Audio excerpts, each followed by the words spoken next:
need to deconstruct. And yet every society did it wrong.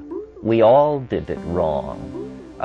Capitalism, it's wonderful that you can get a safety pin at 4 a.m. within a half mile of anywhere in the United States. And I'm sure the Russians wish they had it so good. But is that the be-all and the end-all of cultural values? That you can walk the fluorescent lit aisles of Kmart and congratulate yourself that whether it be gas can, sanitary napkin, or whatever, it's there waiting for you? I don't think so. I think that we have built in the termination of our world just as surely as the Marxist world built in a tripwire into its social mechanism. It's just that we're going to have to pay the piper more downstream in a while. What's happening globally is that the contradictions of all of these social systems are rising into evidence. I mean, we have lethal ideas. The world is haunted by a number of lethal ideas. The hot lethal idea at the moment is crack, and we're exhorted it's terrible. 11-year-old children are apparently the sole source of support for a $14 billion industry. Civilization is going over the edge. As a former member of the High Church of Rome, I feel it's incumbent upon me to point out to you that the policies of the papacy on population are shoving more people into early death, disease, and degradation than any drug scourge you could imagine. And I haven't heard any call for the extradition of the Pope. So, it's just a matter of cultural style and blindness, where you think the suffering is coming from and who you think is responsible for it. If we descend into the dominator metaphor and play its game, we're probably going to be snookered because they've had a long, long time to figure out all the angles. What I find myself more and more leaning to is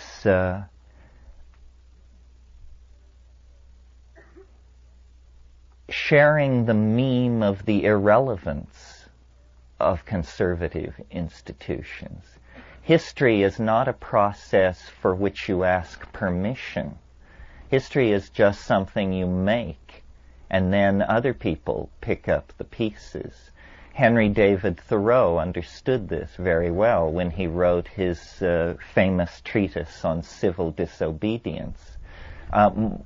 The growth of culture is something that comes out of the animal body. Rousseau called it the general will.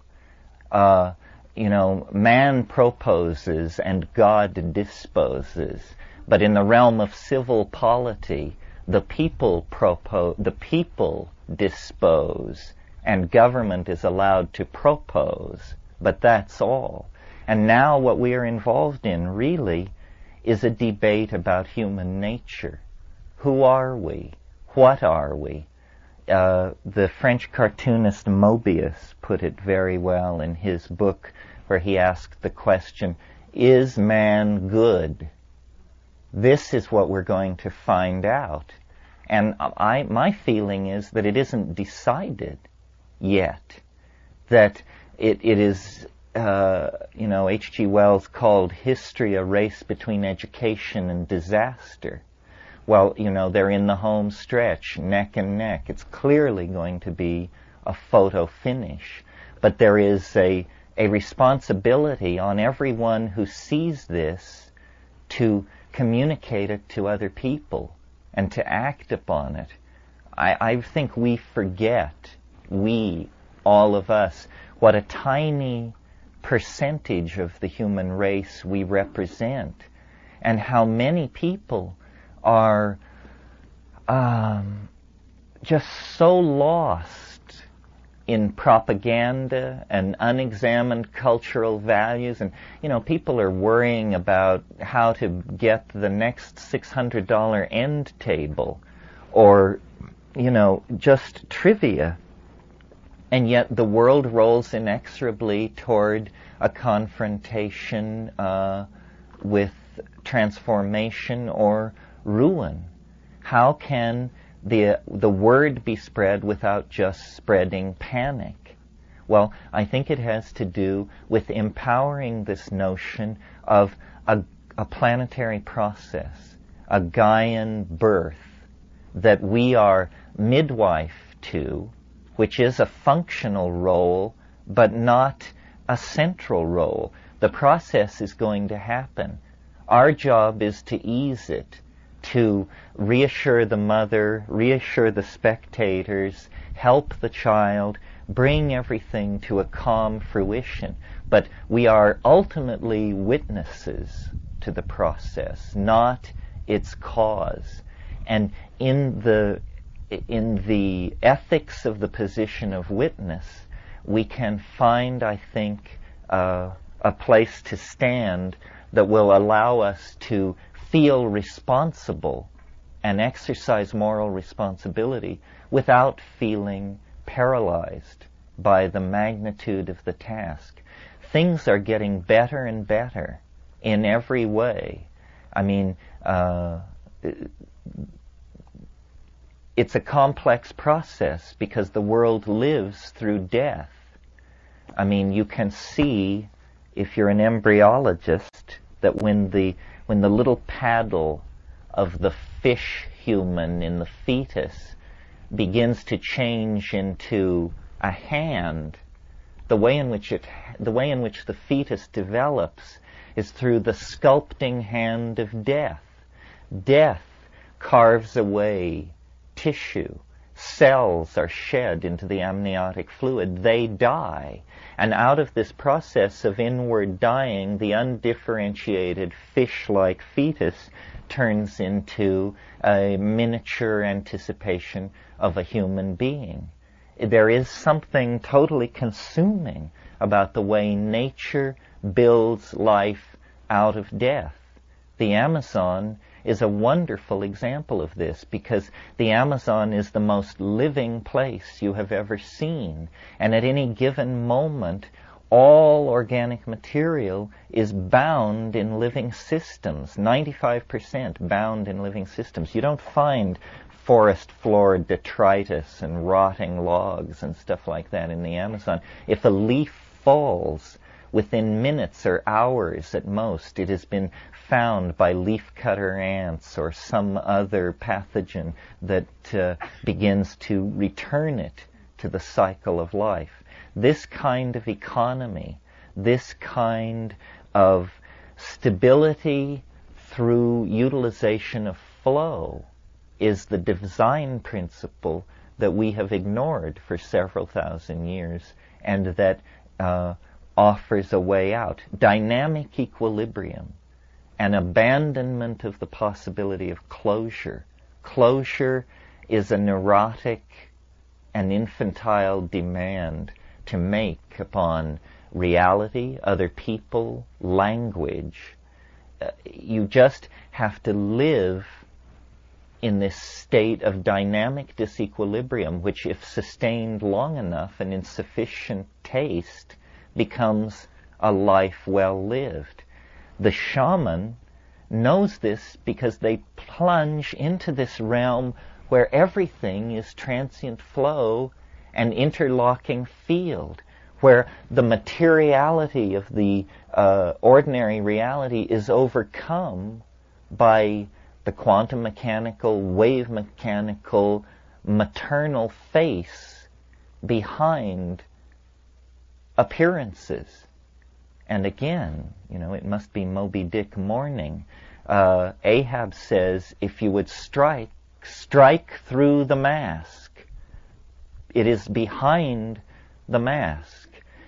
Reality is a mask, because reality enforces this idea of permanence, but not if carefully examined. Women know this, because women see birth, bury the dead, raise the children. They exist in this domain of flow. But the male dominant ego because it is transient and has great anxiety about that, refuses this primary intuition. And when I say that the original partnership society was stabilized through boundary dissolution, that's what I mean. The dissolution of the assumption of permanence. Me, my existence, my women, my food, my children, my weapons, my land, my this, my that, all of that is seen as a fiction. That's why primitive people are so amused by us and our concerns and our clutching, because they know easy come, easy go. And if we could learn this one thing, this is what the plants are trying to teach, I think, that the border between life and death, between being and not being, between me being me and me being you, is so trivial and so arbitrary that it can only be seen as the outer iridescence on the real reality within. This is the secret of a happy life, I think. I mean, I certainly don't claim to achieve it. I am fraught with the Agenbite of Inuit and the torments of the 42-year-old Irish male, California, heavily mortgaged soul. But I saw it. I saw what it was. And what it is it's a coming to terms with impermanence.